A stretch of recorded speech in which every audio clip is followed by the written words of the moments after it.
네, 마태복음 11장 20절부터 24절 말씀 나누면서 큰 은혜 받는 시간 갖기를 원합니다. 오늘은 말씀을 짧게 드릴 거니까 아주 잘 집중하셔야 됩니다. 예수 그리스도로 말미암아 우리는 세 가지 혜택을 누릴 수가 있는 거예요. 첫째는 하나님의 언약이 성취된다. 그러니까 예수 그리스도가 이 땅에 오시고 보좌에 올라가지 않았다면 구약과 그 이전에 있었던 수많은 언약들이 실제적으로 성취된 게 아니라는 거예요. 그런데 예수 그리스도는 그가 시간에 먼저 있었던 모든 언약이나 우리 이후에 일어날 모든 예언적인 언약이나 그것이 예수 그리스도로 말미암아 성취됐다는 거예요. 예를 들어서 심판이 저 뒤에 있어요. 지금 우리에게 일어난 건 아니잖아요.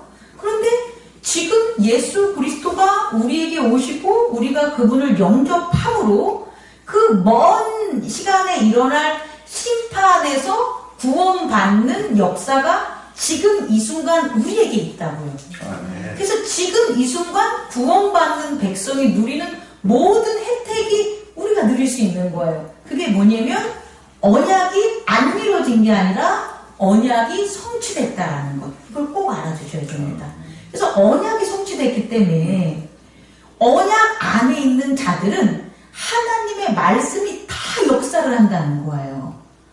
때나 시간이 없습니다. 언약이 성취됐기 때문에 언제든 이루어지는 거예요. 예를 들어서 구약에 일어나는 엘리야나 엘리사의 기적이나 다윗 왕의 일들이나 모세의 율법이나 출애굽이나 이게 구약에 일어나서 지나간 역사들이 아니라는 거예요. 시간적으로는 지나갔지만 예수 그리스도의 언약 안에 그 언약이 성취된 걸 믿는 자들에게는 오늘날 그 하나님의 말씀이 일어난다는 거예요. 다시 말해 언약 안에 있는 우리가 하나님의 역사하심으로 홍해를 건널 수 있다는 거예요. 메추라기와 만나의 역사를 가질 수 있다는 거예요. 이게 하나님의 말씀이 지금 역사된다는 걸 꼭 잊지 않은 저와 여러분 되기를 원합니다. 두 번째는요, 복과 화가 우리에게 온다는 거예요.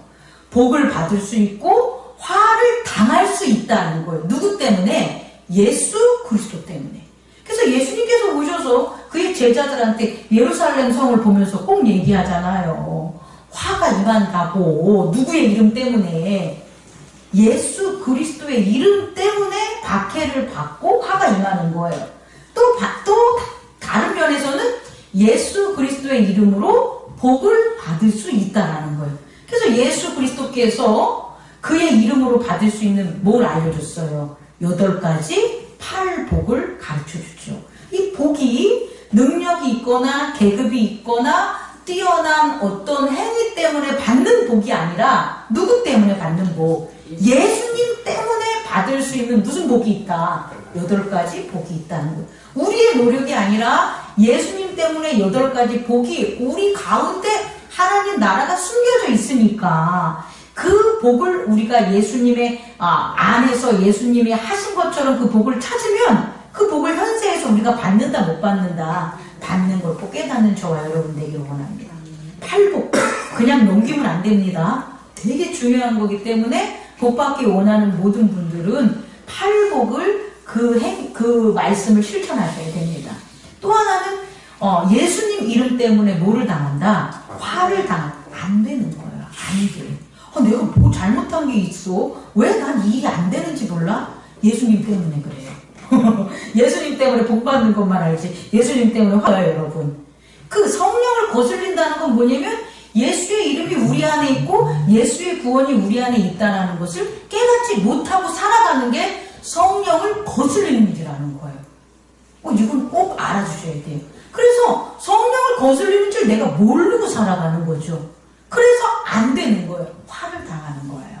이걸 꼭 깨닫는 저와 여러분 되기를 원합니다. 예수를 부인하는 것이 뭐 하는 거다? 성령을 거스리는 죄. 그 성령을 거스리는 죄는 저 심판받을 때 심판받는 그 벌이 아니라 현재에 있을 넘어서 뭐 받는다? 화를 당한다는 걸 깨닫는 저와 여러분 되기를 원합니다. 세 번째는요, 상과 벌입니다. 예수님 때문에 상과 벌을 받을 수 있는 거예요. 상을 받을 수 있다는 것은 예수님을 영접함으로 우린 뭘 받은 거예요? 상을 받았고요. 그 예수님을 영접한 교회 공동체 안에서 각각의 성도님들을 영접하고 섬기면서 살아가면 뭐 받는 거예요?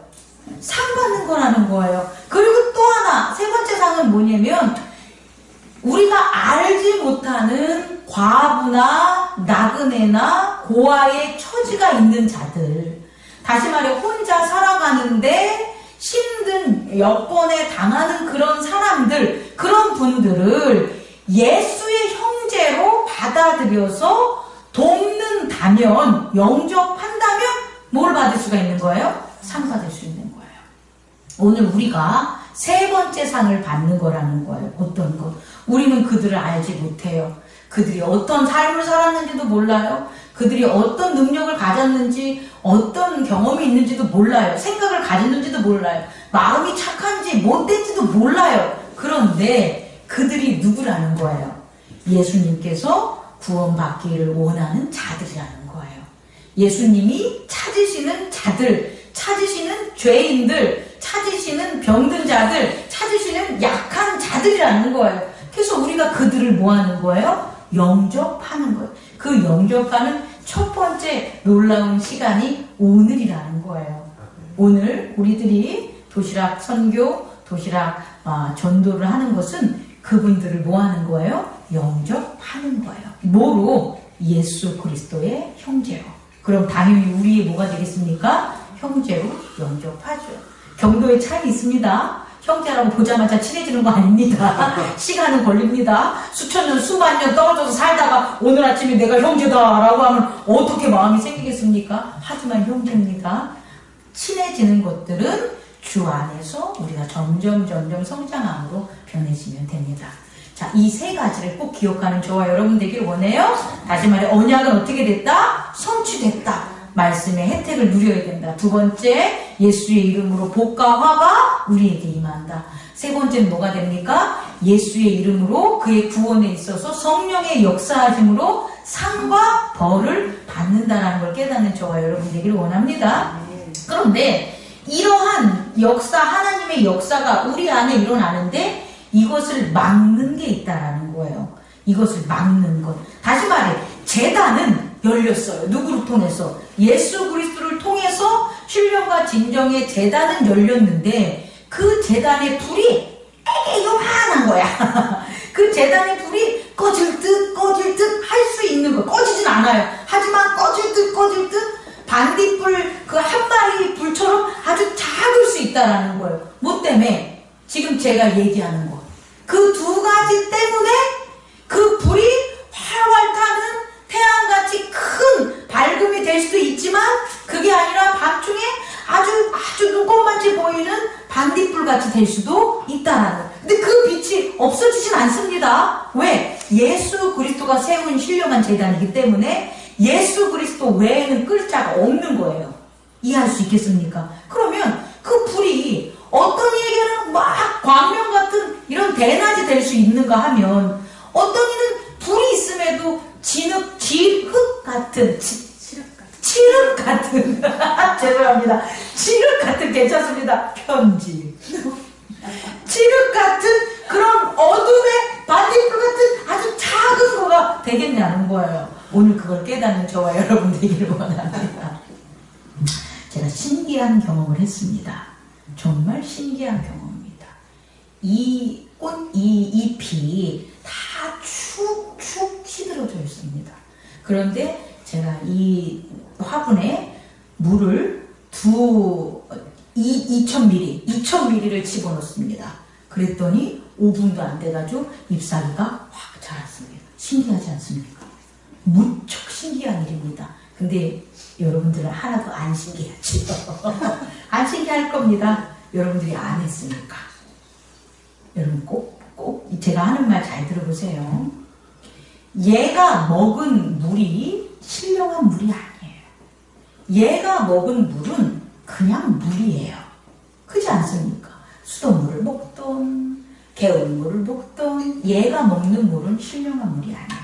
그런데 얘의 잎이 회생될 줄 알고 내가 붓는 물은 어떤 물이에요?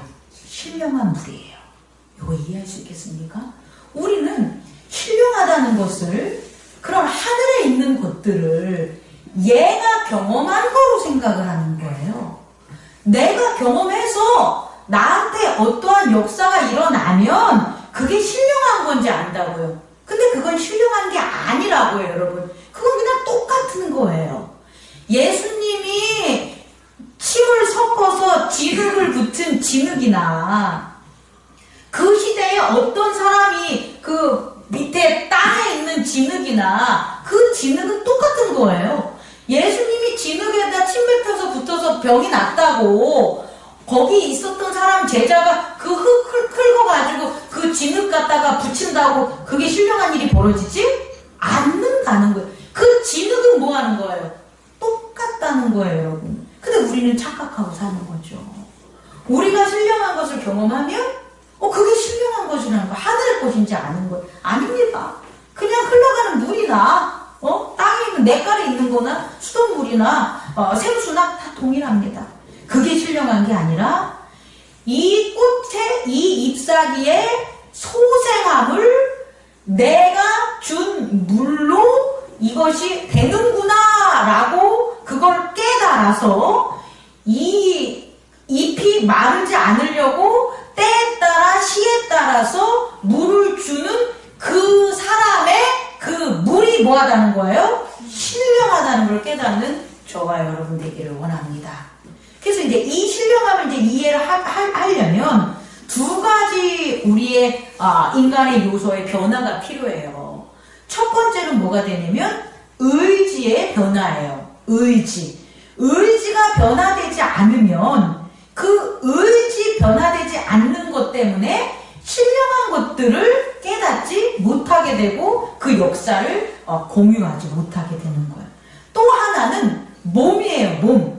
생각과 행동. 이 생각과 행동 때문에 이 신령한 것들이 아무리 많아도 그것들을 갖다가 깨닫지 못하고 지각하지 못하는 거예요. 그래서 우리는 반드시 두 가지가 변해야 돼요. 뭐가 변해야 돼요?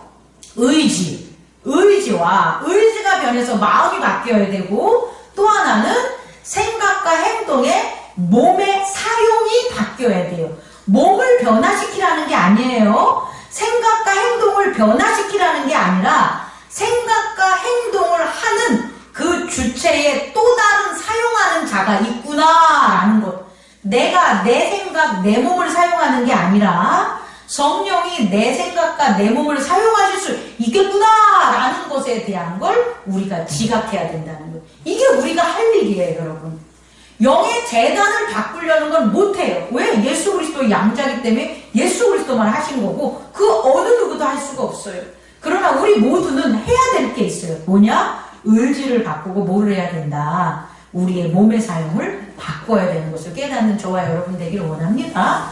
오늘 마태복음 신약의 11장 20절에서 24절 말씀과 구약의 열왕기 하 5장에 나오는 말씀과 병행해서 동일한 역사를 제가 여러분에게 얘기하려고 합니다. 뭐냐? 의지가 바뀌지 않았을 때의 안타까운 상황들과 몸의 사용이 바뀌지 않았을 때의 안타까운 상황들을 할 수가 있어요. 오늘 마태복음 11장 20절을 보면 예수님이 화가 나셨네요. 화가 나서 뭐라고 책망하냐면 화있을진저 고라시나 화있을진저 벳세다야 이러는 거예요. 그럼 화가 어디 있다는 거예요? 고라신이라는 고을과 벳세다의 고을에 있다는 거예요. 근데 예수님이 왜 이 고을에 이 고을과 이 사람 고을이 사는 사람들에게 왜 화가 있냐라고 이렇게 하냐 봤더니 내가 말이야 너희들에게 행한 뭐가 권능이 다시 말해 기적과 표적이 이곳에 있었을까요? 없었을까요? 있었다는 거예요, 여러분.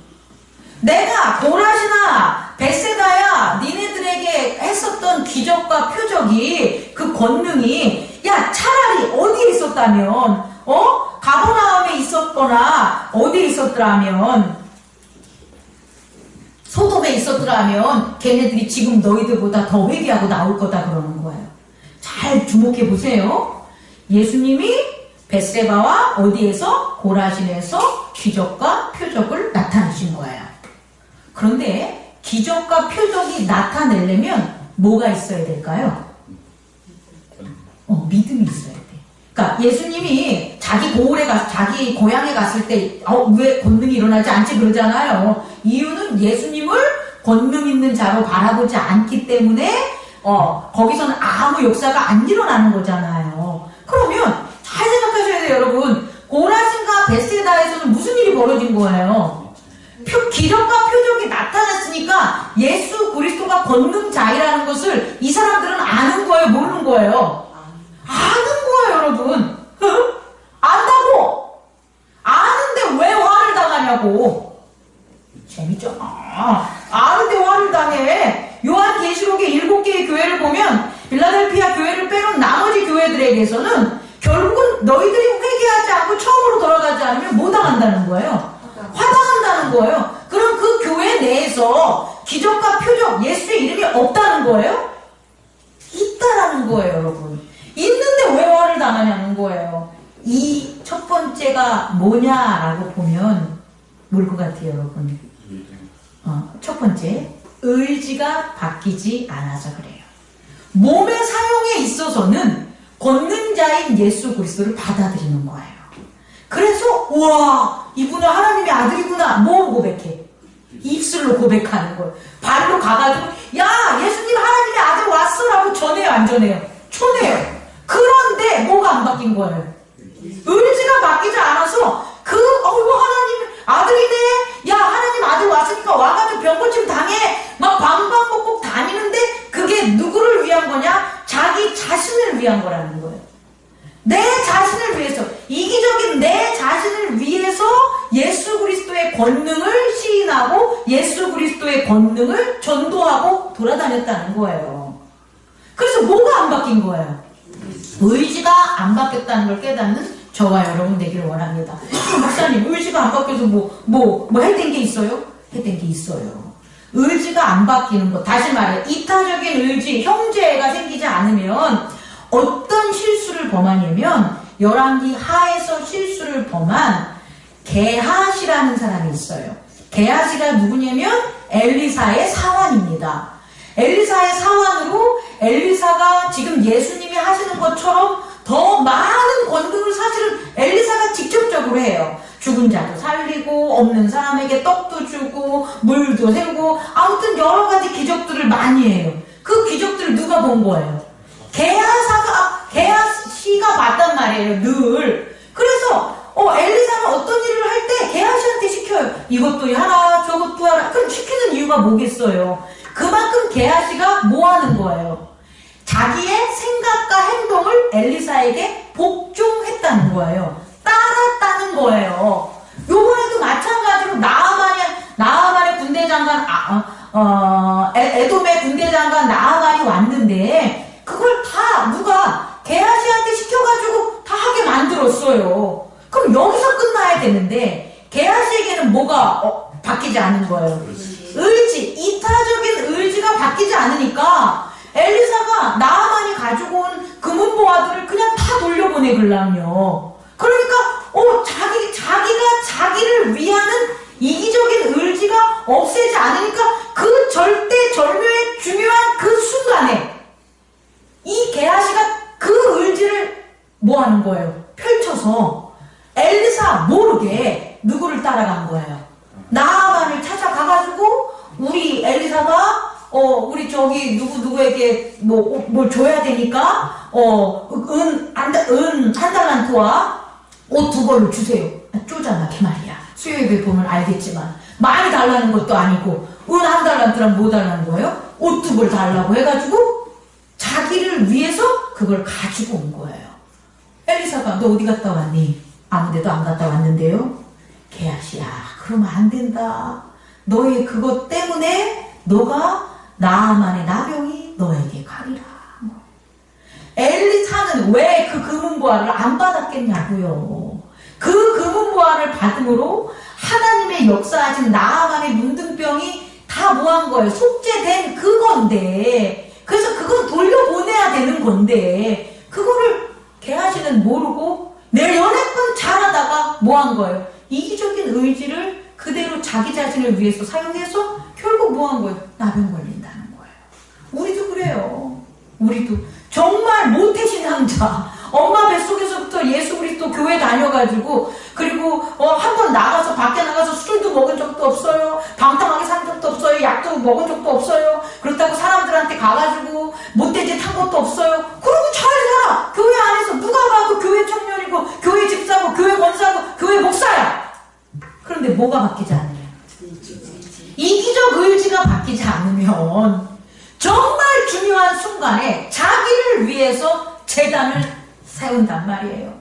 자기를 위해서 하나님께 바쳐진 넓적다리를 먹어버리고, 자기를 위해서 하나님께 바쳐준 순양의 뭐예요? 가지고 자기가 다 먹어버리는 거야. 그래서 결국은 어떻게 돼요? 죄를 씻지 못하고 오히려 그 제단에 쌓아드린 그 죄에 있는 짐승의 모든 죄까지 자기한테 다 당하는 일들이 벌어진다는 거예요.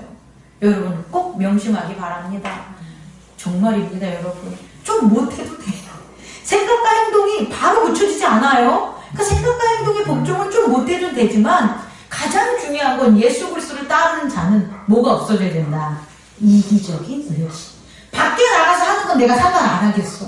근데 교회 안에서, 예배 안에서, 성도 안에서, 예수님과 만나는 안에서, 영접 안에서는 뭘 버려야 된다. 이기적인 의지를 꼭 버려야 된다. 이기적인 의지로 예수를 영접하고, 이기적인 의지로 목사님을 영접하고, 이기적인 의지로 전도를 하면 안 된다는 겁니다, 여러분. 꼭 깨닫는 저와 여러분 되기를 원합니다. 두 번째는 있잖아요. 오늘 마태복음 11장 전반부에 나오면 요한의 제자들이 있어요. 읽지 않았지만 요한의 제자들이 뭐하고 있는 거예요, 지금? 예수님을 찾아와서 우리가 기다릴 네가 당신입니까? 라고 묻는 거예요. 그랬더니 예수님이 내가 지금 하는 걸 네가 보지 못하냐? 맹인을 보고 못 걷는 사람을 걸으며 나병한 자가 깨끗함을 받으며 못 듣는 자가 들으며 죽은 자가 살아나며 가난한 자들에게 복음이 전파되는 이걸 니들이 못 보냐라는 거예요. 그러면 요한과 요한의 제자들은 뭐는 없어요? 의지는 뭐 하는 거예요? 이타적인 의지인 거예요. 이들이 이타적 의지가 아니면 요한이 요단강가에서 메뚜기를 잡아먹고 뭐하러 석청을 먹고 살겠어요? 왜? 좋은 옷 입으면 되지. 자기를 위한 거라면 좋은 옷 입으면 되잖아요. 그런데 요한과 요한의 제자들은 메뚜기 먹고 가죽옷 입고 자기들 꾸미지 않으면서 그 요단강에 뭐 받으러 오는 사람들, 회개하서 안수 받으러 오는 사람들한테 헌신 봉사 했어요, 안 했어요? 했죠. 그게 자기를 위한 거냐고요. 그렇게 해가지고 요단강가에서 세례를 주는 그걸 도왔는데 그들이 집이 생겼겠어요? 자동차가 생겼겠어요? 명예가 생겼겠어요? 위치가 생겼겠어요? 안 생겼잖아요. 진짜 그들은 이타적인 의지로 뭐 한 거예요? 사람들을 섬겼을 거 아닙니까? 여러분 이해 가십니까? 우리 교회 공동체를 보면, 많은 사람들을 보면 남들한테 잘해주는 사람이 있어요. 그런 사람들은 우린 무슨 사람이냐 그러면 착한 사람이라 그래요. 법 없이 사는 사람. 저 사람은 자기보다 남을 더 위해주네. 아니 자기만 먹으려고 하지 않고 꼭 남을 더 위해줘. 부모나 자녀를 위해고 형제나 친구를 위해줘. 야, 저 사람은 참 착하구나. 저 사람은 천국 갈 거야. 이렇게 얘기를 해요. 천국은 갑니다. 왜냐면 예수님께서 세례 요한 뭐라고 얘기했냐면 세례 요한이 여자가 낳은 자 중에서 뭐다 가장 클지라도 하늘에 있는 자들 중에서는 가장 작다. 이 말은 못 간다는 소리는 아니에요. 의지가 바뀌면 결국 구원은 받습니다. 그런데 이 땅을 살아가면서 일생일대에 아주 중요한 순간에 상을 못 받고 쓰임을 못 받는다는 거예요. 그게 누굽니까? 세례 요한이잖아요. 예수 그리스도가 하나님의 아들임을 오직 유일하게 보고 증거한 사람이 누구예요? 세례 요한이잖아요. 그러니까 그는 누구를 알아요? 예수 그리스도 하나님의 아들을 알잖아요. 메시아를 알잖아요. 일생일대 그는 바뀔 수 있는 거예요. 누구로? 예수의 제자로. 예수와 함께 거잖아요. 그런데 그 중요한 순간에 그의 의지는 이타적 의지로 살아왔지만, 공동체 의지로 살아왔지만, 뭐가 그의 발목을 잡았나 봤더니 그의 생각과 행동이라는 거예요. 어떤 생각과 행동? 신령한 것을 보려는 생각과 행동. 일상적이고 사소하고 소소하고 진짜 일어나는 그런 어떤 그런 모든 환경 속에서 하나님이 역사하시는데 그것을 보지 못하고 뭔가 쩌렁쩌렁하고 특별하고 뭔가 큰 것들이 발생하고 뭔가 가슴에 뭐 자기가 해가 막 바뀌어버리고 몸이 삐글삐글 돌아가고 그래야만 성령이 역사하는 걸로 아는 생각과 행동에 잘못된 습관이 그에게 있었다는 거예요. 여러분 깨달을 수 있습니까? 병을 고쳐달라고 한 거예요. 그랬더니 엘리사가 뭐라고 합니까? 흔쾌히 뭐라고? 요단강에 가서 몸을 7번 씻으라 이런 거예요. 그랬더니 이 나아만이 화가 난 거예요. 아니 우리 아람엔 강이 없어요? 우리 아람엔 뭐 선지자들이 없나? 아니 우리 아람엔 뭐 없나? 그래도 그 뒷부분에 뭐라고 나오냐면 털어보고 뭐 이렇게 만져주고 뭐하고 이걸 기대를 했는데 엘리사가 뭐라고 한 거예요? 요단강에 가서 7번 씻어. 그럼 나을 거야. 그러니까 이 나아만이 안 씻고 가려고. 뭐 이런 선지자가 다 있어. 에이 우리 아람에도 좋은 강 큰 강 많아. 그래서 그냥 가려고 딱 한 거예요. 그런데 또 어떤 꼬맹이가 작은 자가 아니 이렇게 얘기해. 난 이 소년이 너무 마음에 들어. 아니 나아만 장군님 요단강에서 7번 씻는 거나 아주 힘들게 막 치유하고 어렵게 하는 것을 막 순종해서 하는 거나 뭐가 다릅니까? 얘기하는 거예요. 어렵게 병 고쳐주면 그 복종하실 거고, 아니 쉽게 요단강 가서 7번 그거 하면 복종 안 하십니까? 이렇게 얘기하는 거예요. 여러분 오늘날 우리에게 정말 필요한 거예요. 여러분 믿는 사람들 중에서 작은 거나 큰 것이나 우리의 생각과 행동에 있어서 모두가 다 동일합니다. 뭐에 있어서? 하나님이 우리를 치유하고 이끄는 것에 있어서는 동일하다는 거예요. 수천 수만 명에 있는 교회의 목사님이 너 나을 것이야 라면은 낫는 거고, 뭐 우리 저같이 작은 자가 당신 나을 거예요 나 그러면 안 납니까? 동일하게 한 말은 똑같은데 그 목사님이랑 나랑 똑같잖아요. 다 누구만 틀린 거예요. 아니 잠깐 알았어 들어. 성령은 동일한 거잖아요. 나는 작고 그분은 클지라도 우리의 눈에 보이는 생각과 행동의 그 모습은 다르지만 누구가 동일해요? 하나님이 동일하고 예수님이 동일하고 성령이 동일하니까 이루어져요 안 이루어져요? 이루어져요. 우리가 성령님 보고 하는 거지 목사의 크고 낮은 보고 하는 거 아니잖아요. 근데 큰 목사님한테는 줄줄줄줄 가버리고, 여러분들은 복 받으실 겁니다. 저같이 작은 자에게 이렇게 끝까지 충성해주고 함께 해주시고 제 말을 경청해주시고 따라주시니까 여러분들은 복 받을 것입니다. 하나님이 동일하시니까 큰 교회 힘들게 가서 그거 받지 말고 그냥 가까운 교회 와서 받으라고. 동일한 하나님의 역사, 이게 꼭 깨닫는 저와 여러분 되기를 원합니다. 다시 말해 생각과 행동에 있어서 작고 큰 것을 나누지 마세요. 하나님 나라에서 성령의 역사는 오히려 작은 것들을 더 소중하고 더 조심하고 삼가하고 순종할 때에 일어나요. 아니 나는 얘 물 주면서 치유를 안 한다니까. 얘 물 주면서 이거 얼마나 쉬운 일이야. 물 주면서 치유를 깨닫고 치유의 믿음에 갈 수 있다는 게 여러분이 동일하다는 거예요. 꼭대기 올라가가지고 힘들게 하지 마시고 일상적인 삶에 있어서 하나하나 작은 것들, 석균 집사님 작은 것들 일찍 오시고 조심조심 하시고 미리미리 하시고 언행이나 우리 모두가 다 그 작은 것을 뭐 할 때 생각과 행동을 동일하게 복종하는 저와 여러분 되길 원합니다. 그러면 의지가 같아지는 순종을 통해서 몸의 사용을 통한 동일한 사용을 통한 복종을 통해서 우리에게 허락된 그 3가지 언약의 성취, 복을 받고 화를 면하는 것, 상을 받고 벌을 피하는 일들이 우리 안에서 일어나는 거예요. 우리 행복나는 교회가 그런 성도님들, 그런 교회 되길 원합니다. 기도하겠습니다.